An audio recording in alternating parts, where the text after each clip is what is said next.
my name is Richie Humphrey. I was born in Hollywood, California, and I grew up in the Los Angeles area. In 2009, I came to Vietnam for 1 week, looking for a good bowl of pho. And you know what? I never left. Vietnamese language is beautiful, and I've been studying it ever since I moved here. Last year, my girlfriend Mimi and I were on the amazing Race Vietnam. It's just like the American version, except we raced around Vietnam, and of course, the show was in Vietnamese. I was a columnist for Tuổi Trẻ News. My columnist was called Richie Humphrey Vietnam. I wrote in both English and Vietnamese about everything I love about Vietnam and my life here. It's pretty easy for me to do since there are so many things like the street culture, the food, riding around town on my motorbike, and of course, the many incredible people I've met and the good friends I've made here. Hello and welcome to this edition of Talk Vietnam. Our guest today is Richie Humphrey. He's from the United States.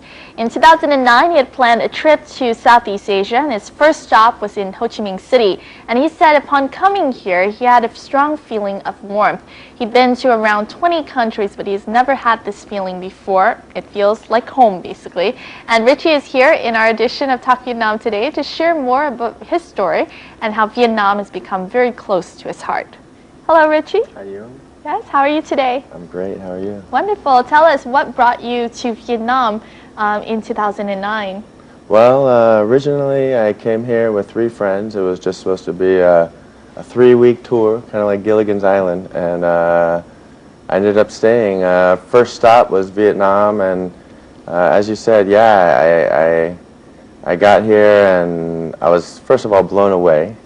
The energy, the traffic, the food, but there's something about it that just stuck with me, and even when we continued around other countries that trip, I kept thinking about it, and in the end I decided to move here. So after, you continued on with the trip, but you came back to Vietnam after 3 weeks, basically. That's right. Yes, right. You said it felt like home. I mean, why so? What, particularly kind of impressed you? It didn't feel like home in the sense that it felt like America. It felt like home in the sense I felt like you belonged here. I belonged, I felt comfortable. Yeah, the feeling one gets when one goes home, that feeling of warmth when you think of home, and that's how I initially responded to Vietnam, and I'll have to say it's only increased since then. Wonderful. Yeah. And before that, before 2009, before this, life-changing trip, you may call it, what did you do in the United States? Well, originally I worked in accounting. I graduated with a degree in accounting, and from there I moved into finance. I worked for a couple investment banks around Wall Street. After a few years, I decided that I didn't want to work for the corporations anymore. I started to trade securities, mostly stocks, on my own account. I was a day trader, you might call me. And I did that for a long time. I did that for almost 10 years. Wow, yeah. 10 years. And then, what made you just make that, trip? It was just a vacation, and you didn't think anything of it. Yeah. Originally, it was just supposed to be 3 weeks. I remember telling my friend I wanted to go to Vietnam to get a good bowl of pho. So you had pho before. Yeah. Wonderful. What do you do now? So, the first couple of years I was a full-time student living on savings, and then I ran out of money. So since then I've just been hustling. I've been doing a lot of freelance writing. Writing's really a passion of mine, and anything I can do. I was a model for a Vietnam Airlines ad campaign. Did a couple small parts in commercials. Anything, yeah. Now, I believe you're also a columnist for one of the local newspapers. That's right, Tell us that's about right. this experience. So it's Tuổi Trẻ News, and the name of the column is Richie Humphrey Vietnam, Richie Humphrey VN. And I write in both Vietnamese and English, and it's a lifestyle column, nothing too heavy.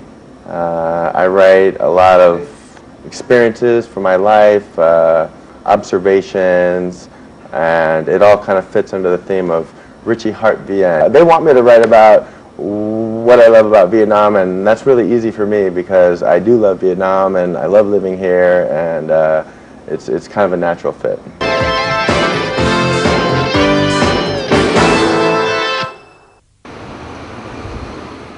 As the managing director at the Tuổi Trẻ News editorial department, Nguyễn Thanh Liêm has worked with Richie since the beginning, so he knows Richie well. Tôi nghĩ Richie là một người thực sự yêu Việt Nam, đặc biệt là anh còn yêu các món ăn Việt Nam. Có lần đi ăn thì hỏi anh Richie, anh mới qua đây thì anh có ăn mắm tôm được không? Anh bảo Richie rất thích ăn mắm tôm. Đấy, thì đối với người Việt mình thì những người nước ngoài mà nói là đã yêu mắm tôm, thích ăn được mắm tôm, rồi có thể nói là phải cố gắng để ăn mắm tôm, thì tôi nghĩ đó là một cái tình yêu nó là rất lớn.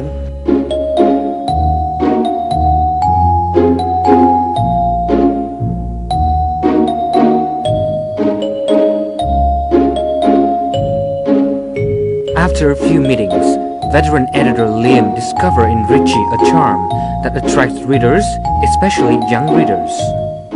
Anh Richie này có cái góc nhìn rất lạ về cuộc sống ở Việt Nam. Ảnh trong các bài viết của ảnh nó luôn thể hiện sự dí dỏm, sự hài hước. Đọc bài ảnh hiểu được, thấy những cái điểm thú vị từ văn hóa Việt Nam và lại hiểu thêm được văn hóa ở bên Mỹ.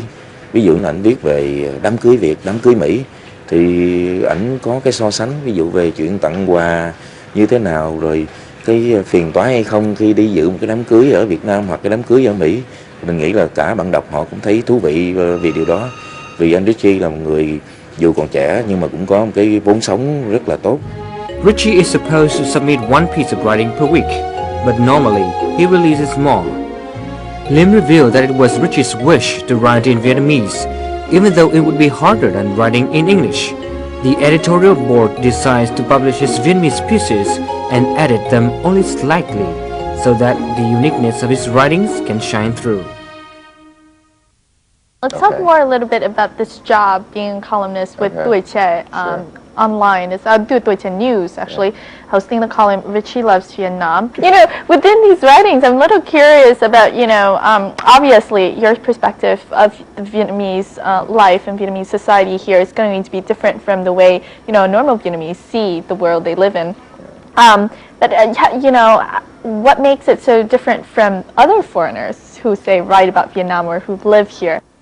Well, I'm here by choice. I choose to be here, and I'm here because, of many things that I love about Vietnam. So I think that, a lot of the feedback I've gotten on some of the pieces I've written have been something along the lines of, you made me appreciate my country, Vietnam, by what you wrote about, For example, I really like to go hang out with friends, go nhậu, like go drinking on the street, eating, that kind of a thing.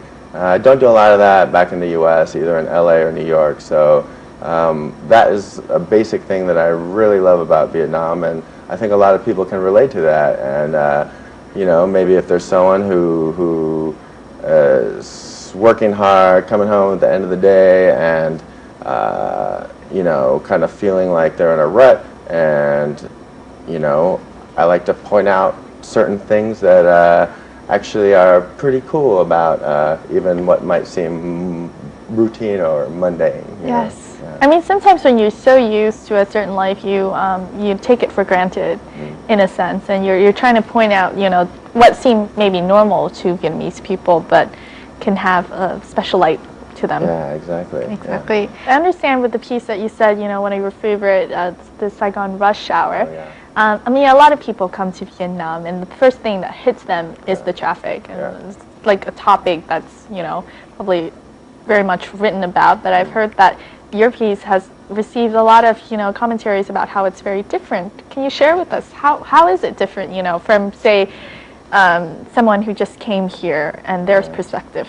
I just describe a routine trip of kind of driving and picking up Mimi and going to a wedding. It's all kind of part of the life here in Vietnam, and I think also I point out a lot of things that maybe people already know, but maybe they've never seen it in writing. Like, everybody knows that when you're driving, you gotta watch out for the traffic, you gotta keep your eye on the road for potholes, for hanging wires, and every now and then a cute girl drives by in a Vespa, and you gotta account for that as well. You gotta take all things into consideration, Yes.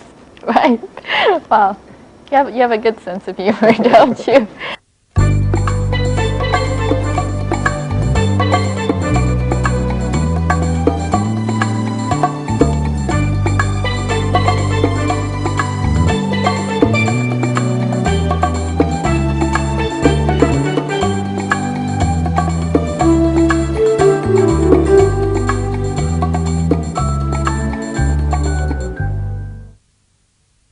What inspires you the most in writing? Right. I think there's two things. It's a little different when I write in Vietnamese and when I write in English. When I write in Vietnamese, my goal is primarily to entertain, show my personality. My Vietnamese isn't perfect, but that's kind of part of my personality. So it's really primarily to entertain. In English, I am really passionate about it. I really try to craft the words, make them as beautiful as possible, and what my goal is to share with people living outside of Vietnam what I see, what I love about Vietnam. So in the end, I guess my inspiration is all the things that I love and the reasons that I'm here. Could you elaborate more on that thought about, you know, Vietnam being your inspiration for writing? Well, okay. For example, in the U.S., we have many conveniences, you know. We've got drive-thrus. You can go to McDonald's and within 5 minutes you can have your whole lunch, you know. Whereas maybe here I'd have to get on my bike and go down and meet some friends and then wait for her to cook it up, and then it comes and then I eat it and then, you know, I leave. So maybe it takes me an hour to have lunch here, whereas it could be done in 5 or 10 minutes in the U.S. But I feel like in the U.S., if I save all this extra time with all the conveniences, what do I end up doing? I usually end up just sitting on the couch watching TV for those extra 45 minutes that I saved. So I'm not really doing anything. There's a lot more emphasis on the journey, if you will, you know, the living in the moment, as opposed to just, okay, I need food, let me get it immediately. It's the experience, basically, and that experience sets, you know, that experience provides you with the inspiration and the words to kind of make your writings. It's fun, you know, like you can go to Target, was one of my favorite stores in the U.S., like Walmart, you know, they're all the same.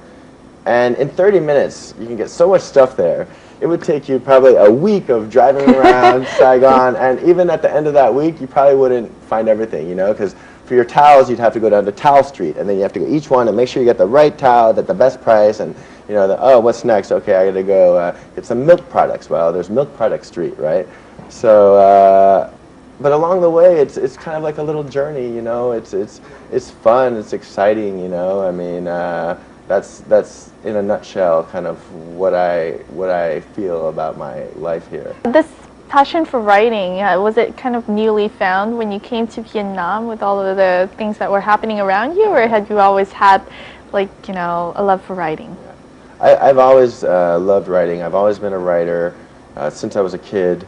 I wrote for my my college paper, my graduate school paper. I had a blog for a couple of years in New York. Actually, a couple of times some of my articles were picked up by some of the big blogs.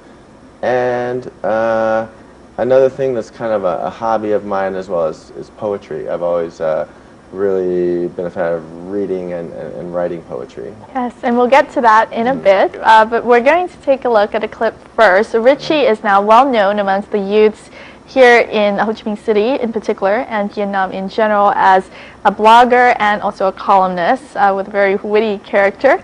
But he's also known for holding another role as well. So let's take a look at what that can be.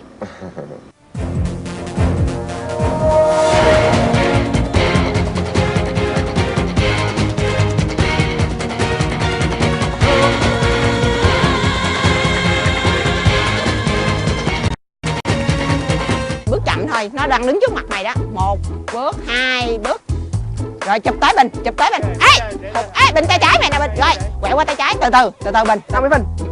Vô. Con đây rồi, hai chị em mình buồn đâu rồi. Yeah, nhảy đi, nhảy đi. Chân, chân, chân, chân. Chân đi bé, 12 giờ. Bên tay trái, đúng không? Tay tay trái. Ê, vòng lại, vòng lại. Ê, ê, no. No, no.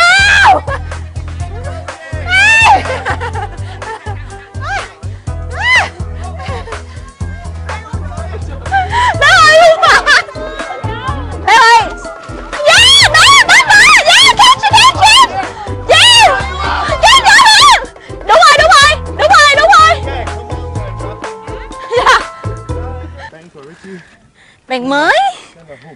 Richie đã làm chân của con nghe con đó bị gãy, làm Richie cảm thấy rất buồn, rất buồn, không muốn làm con nghe con đau. Đi ăn đi, đi ăn đi. Now, you are a contestant, as we can see in the previous clip on Amazing Race, Vietnam 2012. It seems to be a wonderful experience that you've had here in Vietnam. Tell us about it. Yeah, it was amazing. You asked if it was the most wonderful experience in Vietnam. I mean, it may have been one of the most wonderful experiences of my whole life, to be honest with you. First of all, I was a huge fan of the show back in the U.S. since the first season. To have this opportunity to be on The Amazing Race, a dream of mine, and be on it in Vietnam, speaking Vietnamese, yeah, it blew me away. It was amazing. It was a lot of fun and saw some beautiful places. It was cool. Amazing. How did you feel when you found out? I mean, obviously you have to go through an application process to be on this show. How did you feel when you knew that you were accepted into the program? It was all so fast, Young. Like, we didn't find out about it until a couple days before the deadline. I think the deadline was a Friday, so found out about it maybe Thursday, scrambled to get the application together, and then we turned in Friday, got a call, come in the next day, Saturday, we met with Dustin. Actually, there's a funny story about that. I want to hear this funny story. You know, I'm a student of Vietnamese language, and I use many different methods to study Vietnamese. I watch Vietnamese TV, I speak Vietnamese with friends, I watch a lot of Vietnamese movies. And to help me with pronunciation, one of the things I do is I'll take a scene from a movie that I like and I'll just try to imitate it, reenact it over and over. And there was one scene, there's a movie, it's quite famous movie called Để Mai Tấn. Để Mai Tấn, yes. And in that movie is my favorite comedic actor, Tai Hua. I had practiced a scene from that movie, and it was basically Tai Hua who plays this super funny, flamboyantly gay character. And there's a scene with him just kind of going off on Dustin because he didn't like the clothes that he was wearing. And it's really funny. He talks really fast and really sarcastically. And so I had practiced that scene thousands of times, honestly, thousands of times. I had worked hours on it trying to get my pronunciation right. And so on the day of the interview with Dustin, Mimi and I kind of planned this out in advance. I told them the whole story about how I practiced these scenes. And then Mimi's like, do the scene, do the scene. I'm like, no, I'm shy, I'm embarrassed. She's like, come on, come on. I'm like, okay. So yeah, I did the scene, and I guess it was good enough because we got the call a few days You got to later. do this for us, please. You want me to do it? Okay. Imagine okay. I'm Dustin. All right, so he first calls Dustin, and then Dustin comes in and he talks to him, and he's kind of holding like some kind of chocolate, okay?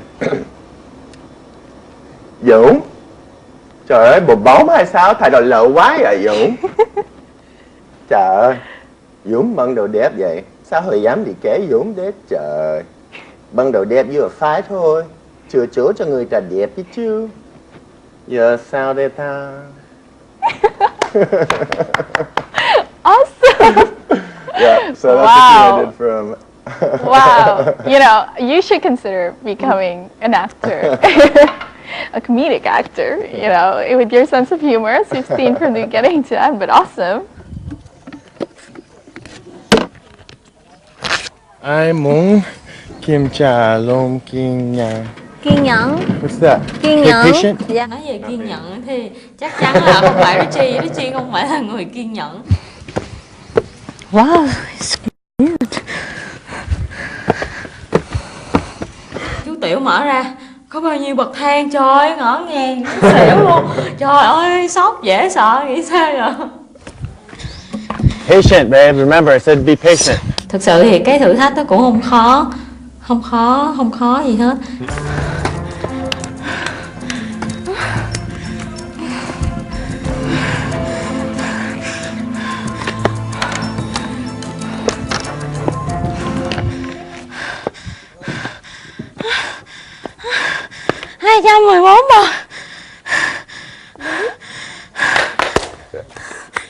Em giỏi dữ vậy. Cảm ơn con. Đích đến đền Thái Vi, Ninh Bình. Hãy tìm đường đến đó. Trên đường trở về, người cứu hộ sẽ tèo thuyền cho bạn. Hãy tuân thủ hướng dẫn an toàn của người này. Slow down. We go down so easy. Please keep going. I want you to sit down and take a deep breath. I don't want to switching camera like this. Okay, then just calm down. You don't have to be. This is for fun. Vui là chơi. Okay, please keeping. Please. Nếu Mimi thức thì Richie phải kiên nhẫn. Cuộc đua này rất tốt cho Richie và Mimi. Giúp em và Richie hiểu nhau hơn. Đúng rồi.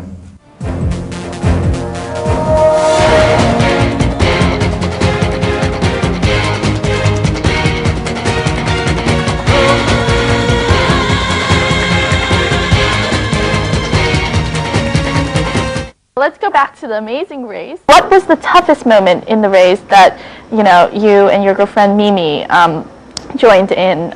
What was that moment like? Yeah. There's a lot of tough moments. The Amazing Race Vietnam is much more physically intense than the American version, or at least from what I can tell.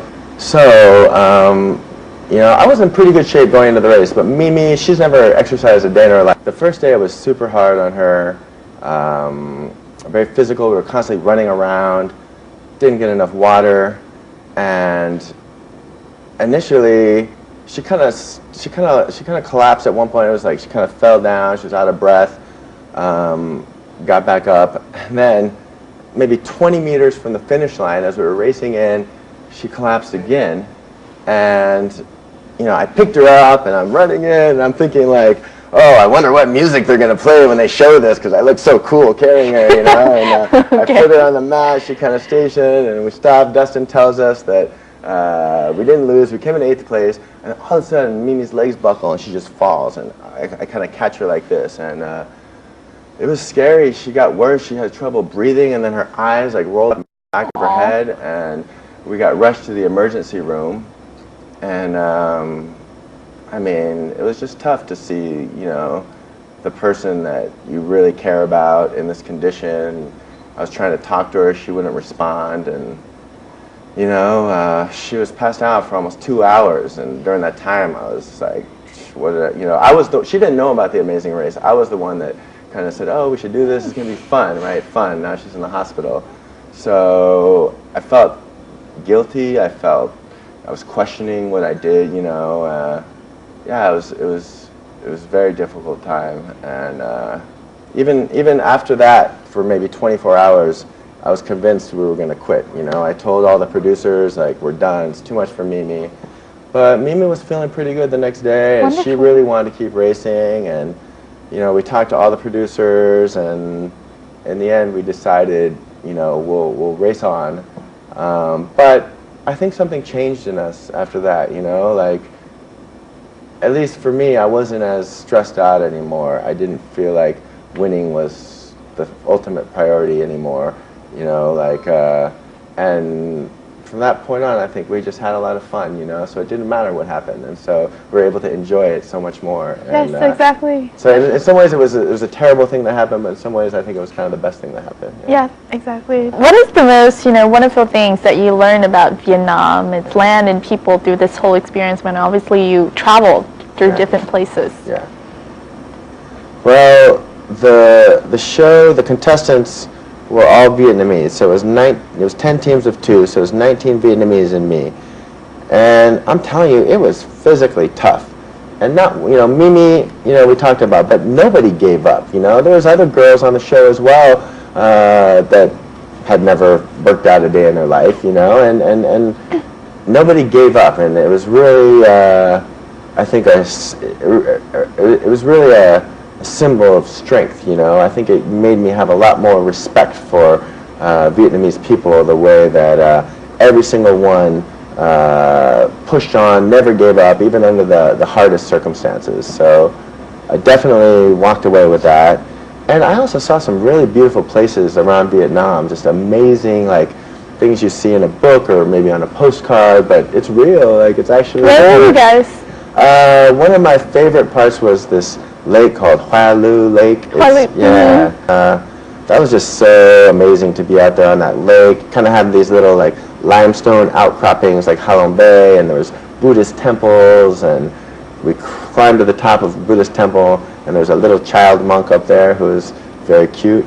And a lot of beautiful scenery. The scenery when we were on the bicycles at the beginning on our little date before it turned into a nightmare, that was amazing, It was, water buffaloes and rice paddies and the mountains in the background. It was stunning. Yes, wonderful.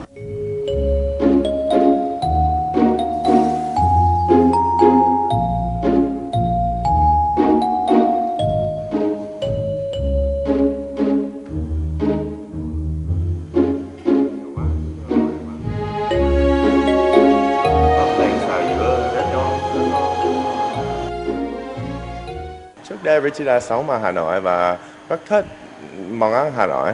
Và sau khi Richie chuyển vào Sài Gòn sống thì Richie cảm thấy hồi buồn vì rất nhớ món ăn Hà Nội.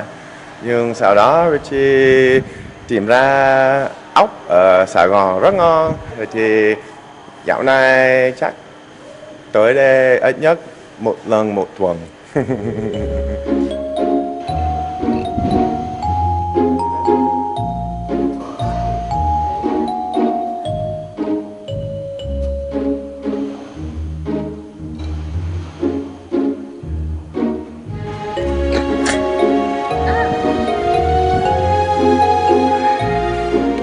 Richie bị nghiện ốc rồi, không có ốc không sống được.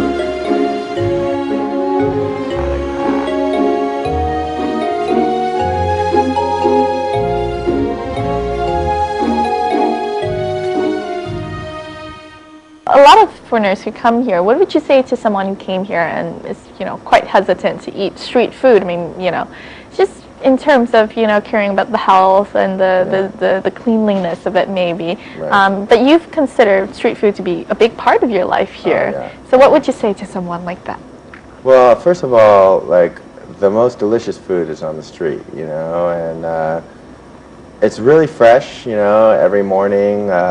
The vendors go to the market and get fresh ingredients, vegetables, meat, and you got to go to the right one. If you go to the popular one, then it's going to have a good turnover because there's going to be lots of customers, so they're going to constantly getting new stuff in. If you go to somewhere where it's not as popular, then you probably won't get as fresh or as good a quality. Yes. Yeah. What would you say are some of your favorite street foods? Let's start with Hanoi. Hanoi, bún đậu mắm Bún đậu tôm, mắm tôm. bún chả. Bún chả, yes, Yeah. the grilled pork with the vermicelli. Yeah. Mm-hmm. And actually, they're very different, pho Saigon and pho Hanoi. But I prefer pho Hanoi. Pho Hanoi. I like both, but if I had to choose one, I would choose pho Hanoi. Yes. How about in Ho Chi Minh City? Tell us some of your I'm addicted favorite dish. to Oh, uh, escargots. yeah. Well, I like to tell my friends it's shellfish because if you say Shellfish. snails, people get a little weird. But I mean, honestly, when you go eat out, you're not only eating Yep. snails. You so get you're eating a lot like of clams stuff. and your other shellfish. Just call it shellfish. Yes. So I eat out at least once a week, maybe twice a week sometimes. Twice a week. What else do I love? Bún thập nướng, vermicelli with grilled meat and some vegetables. cơm tấm, broken rice. Broken rice, Yeah, yes. yeah. Bún mắm, it's kind of like vermicelli with that fermented Fish sauce. fish sauce. Yeah. Lots of stuff. You tried a lot of things, Yeah, basically. yeah, You're up for anything, and obviously through your traveling, you've eaten food in different regions of Vietnam as well. Now, I have a quote from you, and you wrote, "I love the street culture of Saigon more than the strip mall culture of the suburban American." Right. Can you elaborate on that? Sure. I mean, that same kind of energy that I felt when I first came to Saigon, I think it's on the street, and so when you leave your house and get on your motorbike, you feel it, you're caught up in it, and then go to eat lunch at maybe a Bún Thất Nướng place, and you park your bike and you're eating right there. You're still kind of feeling that energy from the street, and along the way home maybe you have to pick something up. Today I had to make copies. Well, I just stayed on my bike and handed the guy my USB key, and he went in, made the copies, gave it back, I paid him, and I'm on my way. Whereas in suburban U.S., it's different in New York, but in suburban U.S. where I grew up, you're constantly in a box. You're in your house, which is a box, and then you get into your car, which is in another box, and then you go and either go into some sort of store, maybe Walmart or your office, and so it's different. It's much different. Everything's so far away from each other, and there's not that sense of close community, basically. Now, to help our audience understand more about Richie's life here in Ho Chi Minh City, we visited the place he calls home, his apartment here in the southern metropolis. So let's have a look. Only think in Vietnamese. Richie put up this sign at the most visible spot in his 40 square meter rented apartment in Binh Thanh district. 4 PC monitors, a remnant of a time when Richie was a securities trader. Now, learning Vietnamese is Richie's top priority. Listening to Vietnamese and writing in Vietnamese are how he studies the tonal language by himself. Richie enriches his vocabulary by transcribing the lyrics of his favorite Vietnamese songs. Word by word, day by day, steadily, Richie has become confident of his command of Vietnamese. He started a column on Tuổi Trẻ News where he expresses his personal feelings about Vietnam. I think this is a great time in history to be in Vietnam. I think it's a really exciting time to be in Vietnam right now. It's developing rapidly, but there's still a lot of the old mixed in with a lot of the new, and it's a really fun time. I really have fun. My life is really fun here. I think right now Vietnam's at that sweet point of fun but also safe. There is a reason why Richie spends hours replying to readers' comments in Vietnamese. It is the thing that he looks forward to the most every day. I've gotten a lot of really positive feedback, and the kind of comments that I like to hear, one of the comments in particular, I remember said something along the lines of, it was from a Vietnamese reader, and he said that, he gets caught up in his busy work life, and maybe sometimes he forgets about some of the simple things that make Vietnam so great. So I really love to hear that, that's one of the things that really motivates me in my writing.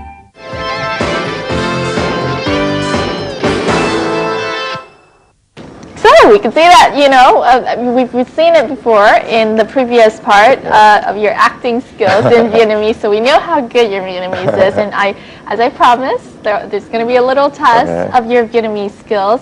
So anh đã bắt đầu học tiếng Việt như thế nào ạ? Bắt đầu khi anh chuyển sang Việt Nam sống thì đi học ở trường Đại học Quốc gia Hà Nội. Đại học Quốc gia Hà Nội, dạ. Vâng. Thời gian đó học thì anh có thấy có tác dụng không? Rất khó, nhưng lúc đó thì anh rất là lười, chỉ đi lớp thôi, không học ở nhà, không nói tiếng Việt, thì bạn chỉ đi lớp thôi. Nhưng sau khi anh chuyển vào Sài Gòn sống thì anh cố gắng nói chuyện với bạn rất nhiều và xem TV Việt Nam và phim Việt Nam và như vậy. Sau đó anh học rất là nhàn hơn trước ở Hà Nội mà. Và đúng là không phải học theo lý thuyết mà là học từ bạn bè đúng không ạ? Oh, wonderful. Awesome Vietnamese skills. So, would you have any kind of advice for anyone out there who's, in the path of, taking their first steps in learning basic Vietnamese? I think the best and the fastest way is what they call full immersion. So basically, when I wake up in the morning, I turn on Vietnamese television. I try to only speak Vietnamese throughout the day, only email in Vietnamese. My Facebook updates are in Vietnamese often, my comments are in Vietnamese. It's all part of my practice. But aside from that, just, constantly inundating myself with Vietnamese. I got a little sign in my room that says, Nghĩ bằng tiếng Việt thôi, that means only think in Vietnamese. Yeah. Yes, awesome. How about advices for people who have just arrived in the city and might be, thinking, I'm quite new here, I don't know what to do, or, what would be your advice to them? Get a motorbike and start driving it everywhere. And if you're visiting here, then I think you should have every meal on the street if you're just here for a visit. And, for that matter, I mean, if you're living here, I would recommend street food as well. Besides street food, what else shouldn't they miss out? It really, there's something for everyone here. That's kind of the nice thing about Vietnam. There's all sorts of outdoor activities, hiking, there's beautiful beaches, beautiful mountains, and there's nightlife. I mean, there's a lot of nightlife in Saigon, so there's something for everyone. Exactly. Now, throughout your 2 to 3 years here, have you ever gone through any point where you experienced culture shock?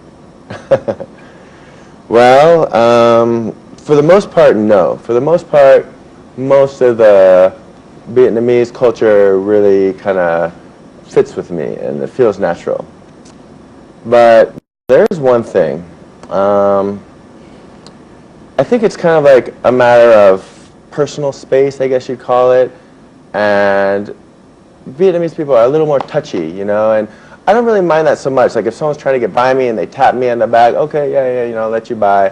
Whereas I think in the U.S., if you touch someone just to get by, they get really angry, So I don't mind that. But there is one thing when men friends in a completely friendly way touch each other that kind of freaks me out sometimes. Like, for example, it wouldn't be uncommon for a Vietnamese male to put his hand on the inside of the leg of his other Vietnamamese friend. And it doesn't mean, it's not a big deal, but if a man puts his hand on the inside of my leg, it makes me really uncomfortable. And if you do that, I was like, get off. If you do that in the States, they will get, right, very shocked. I've been trying to like, get myself more used to that. Like I made a goal that I'm going to try to like hold hands with my male friends when I cross the street from time to time, just to like get comfortable with it. And so I tried that once with my buddy, and then by the time I got like, okay, that's enough. Yeah, so there are some things, you don't have to completely compromise. When you're here, you can still be yourself. I mean, I'm sure there are plenty of Vietnamese guys out there who just prefer touching. Yep. Do you keep in contact a lot with your family? What do they think about the fact that you're living here and, decided to kind of settle here? They're happy for me. They're happy that I'm happy. My mom and dad visited me here and they came took them around, and they had a great time. They loved it here. Overall, what do you say, what do you think do you like the most about living here in Ho Chi Minh City? I think if I were to pick one thing, it would just be maybe a sense of freedom. Yeah. How so? It's just very freeing to get on the bike and go wherever you want and have access to amazing, delicious food. There's a lot of little things like that, I'd say. Now, I understand you mentioned earlier when we talked about writing that you also are very much into poetry. Yeah. As we've seen, you got your, Vietnam as a big inspiration in that. Could you share with us some of your poetry? Well, I knew you were going to